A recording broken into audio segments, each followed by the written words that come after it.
তো মানুষজন হচ্ছে আপনাকে বারবার বিপদে ফেলতে চাইবে, কিন্তু আসলে আল্লাহ কখনো আপনাকে বিপদে ফেলবে না, আপনি যদি আপনার যদি মন মানসিকতাটা ভালো থাকে।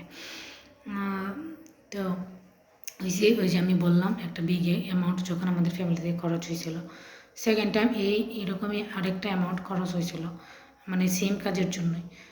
মানুষজনকে মানে মিথ্যা কথা বলে, সমাজে মানুষজন এত মিথ্যুক, আপনাকে কনভিন্স করবে। আমি না করছিলাম আর আমার বাপরে যে না আর এটা করার দরকার নাই, কিন্তু মানুষজন যখন বলছিল তখন আমি চিন্তা করছি যে আমি আমার আব্বার জন্য মানে চিন্তা করছি যে আমার আব্বা যেহেতু বলছে আচ্ছা লাস্ট টাইম এটা করুক, ঠিক আছে। কিন্তু মানুষজন একটু ধোঁকাবাজ, সেকেন্ড টাইম আমাদেরকে ঠকাইছে। সেকেন্ড টাইম যখন ঠকাইছে তখনও অনেক বেশি কষ্ট হয়েছে, মানে আমি বেশি কষ্ট পাইছি। কারণ হচ্ছে যখন মানে যেই কাজটার জন্য টাকাটা খরচ করছিল,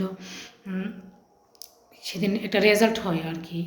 রেজাল্ট হওয়ার পরে যেদিন রেজাল্ট হয়েছে ওই দিন হয়েছে আমি আমার আব্বার জন্য রোজা রাখছি যে না আমার আব্বা যাতে এটাতে মানে সাফল্য লাভ করে আর কি। তার আমি ওইখানে ছিলাম লাস্টের রেজাল্ট যখন দিবে, তো আমি আর কাউকে বিশ্বাস করতে পারতেছিলাম না যে আমি চিন্তা করছি আমি যাব আমার বাবার রেজাল্ট আনতে আমি যাব। কারণ হয়েছে আমি গেলে মানুষজনকে বিশ্বাস করি না, মনে হয় যে ওরা ওদের সাথে মিশে হয়তো বা 2 নম্বর কিছু একটা করতে পারে। কিন্তু আমি যখন গেছিলাম ওই ভিতরে রেজাল্ট আনার জন্য, তো আমি আমি আমার তখনই হাত পা কাঁপতেছিল আর এত কষ্ট হইতেছিল, মনে হইতেছিল যদি রেজাল্টটা খারাপ কিছু আসে তো আমি আমার আব্বার দিকে তাকাইতে পারবো না, আমার এটা মনে হইতেছিল। মানে এটা মনে হয় তখনই আমার কান্না আসতেছে। তো আসলে কি লাক খারাপ ছিল, রেজাল্ট ভালো আসে নাই। আমি তখনই মানে ওখানেই কান্না করে দিচ্ছি, আর এত কষ্ট হয়েছে এত কষ্ট হয়েছে, এখন মনে হলো আমার খুবই কষ্ট হয়। কারণ হচ্ছে আসলে আপনার যদি কষ্টের টাকা মানুষজন এইভাবে মিথ্যা কথা বলে আপনার কাছ থেকে নেয়, বলে যে এটা করো তোমাকে আমরা সাফল্য দিব, তখন আর কাজটা হয় না, তখন কিন্তু আপনার খুবই কষ্ট লাগবে। তো আমি খুবই কষ্ট পাইছিলাম। তখন ওইখান থেকেই আমি বের হইতে পারতেছি না, কিন্তু বাইরে তো সবাই ওয়েট করতেছে রেজাল্টের জন্য, কিন্তু মানে রেজাল্ট আউট হয়ে গেছে, মানুষজন জেনে গেছে। তো ওইখানে আমার আব্বা অবশ্য যায় নাই, বাড়িতে ছিল। আর আমি আমার চাচাতো ভাই আমাকে তখনই ওখান থেকে ধরে নিয়ে এসে একদমই বাইক দিয়ে এইভাবে মানে কীভাবে যে আমরা বাড়িতে আসছি আল্লাহ আল্লাহ ছাড়া আর কেউ জানে না। তো আসার পর আমি অনেক কান্না করতেছিলাম, মানে এত কান্না করছি। আমার আব্বা তখন আমাকে বলছিল যে আমি কষ্ট পাই না, তুমি কান্না করে না, কান্না করে লাভ কি। কিন্তু আমি আমার একমাত্র টাকা পয়সার জন্য কষ্ট হয় না, আমার কষ্ট হইতেছিল যে আমি আমার আব্বার দিকে তাকাবো কেমনে, যে আমার আব্বা লাস্ট একটা জিনিস করতে চাইছিল, কিন্তু জনগণ আসলে দেয় নাই জিনিসটা করতে, মানুষজন আসলে ঠকায় মানুষজন। এখন এই সময় এসে মনে হইতেছে যে না ঠিক আছে, যে তখন যদি ওই জিনিসটা হয়তো হয়তো আমার আব্বা ভালো থাকতো না। কারণ এখন যে পরিস্থিতি দেশের, ভালো থাকতে পারতো না। তো মনে হয়েছে যাক আল্লাহ যা করে সব ভালোর জন্য করে। আর মানুষজনকে ঠকায় কেউ ভালো থাকতে পারে না। যে মানুষগুলো ঠকাইছে আমার আব্বারে তারাও কিন্তু ভালো নাই।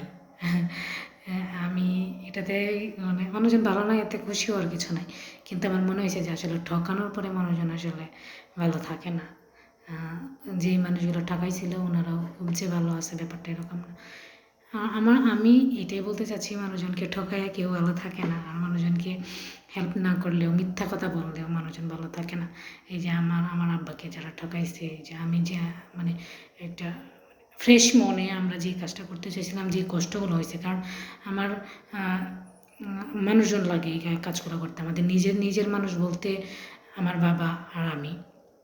তখন আমিও তো জব করি, আমিও তো যেতে পারবো না। আমি শুধু ধরেন এই কাজটা হওয়ার 2 দিন আগে গেছি। তো এর মধ্যে আমাদের নিজের মানুষ বলতে কেউ ছিল না। আমার চাচাতো ভাইরা ছিল, ওরা তো আমার নিজের। তো আমার নিজের ভাই একজন ছিল, ভাইয়া কাজ করতে পারেনি, কিন্তু এখন অবশ্য আমার ভাই নাই, আমার মা হচ্ছে মারা গেছে রিসেন্টলি। তো দেখেন নিজের মানুষ ছাড়া মানুষ দিয়া কাজগুলো করাইয়া রাত দিন 24 ঘন্টা পরিশ্রম করার পরে যদি আপনি কাজটা আপনার না হয়, আর মানুষজন যদি টাকা মেরে খাওয়ার পরে আপনাকে ওই জিনিসটা না দেয়, আপনার কেমন লাগবে বলেন।